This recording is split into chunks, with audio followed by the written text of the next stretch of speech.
முருகன் பக்தர்கள் அனைவருக்கும் அன்பு வணக்கங்கள்.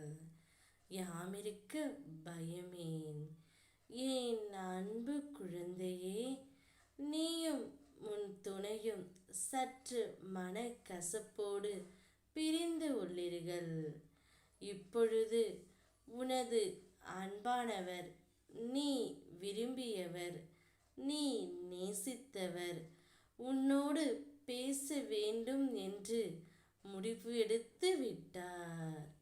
அவர் பேச வருகையில் நிச்சயம் நீயும் பேசிவிடு செல்லமே. முன்பு நடந்த மன கசப்புகளை மனதில் வைத்து கொண்டு அவரிடம் பேசாமல் இருக்காதே. அவரை புறக்கணிக்கவும் செய்யாதே.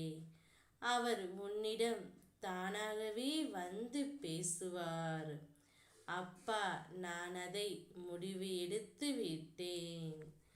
தான் செய்த தவறை உணர்ந்து அவர் உன்னிடம் மன்னிப்பும் கேட்கப் போகின்றார்.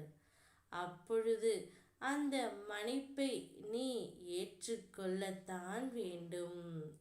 உண்மையான உறவுகளிடத்தில் தவறு செய்வது, மன்னிப்பு கேட்பது, சங்கடங்கள், மனக்கசப்புகள், பிரச்சனைகள் அனைத்தும் வருவது இயல்பு தானே.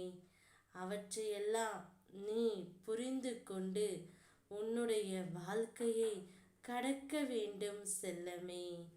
தவறுகள் செய்யாத மனிதர்கள் இவ்வுலகில் இல்லை.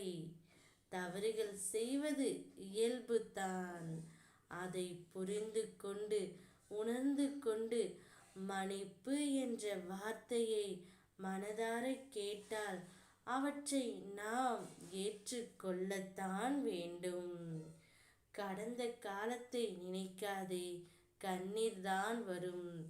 எதிர்காலத்தை எதிர்பார்க்காதே, ஏமாற்றம்தான் வரும்.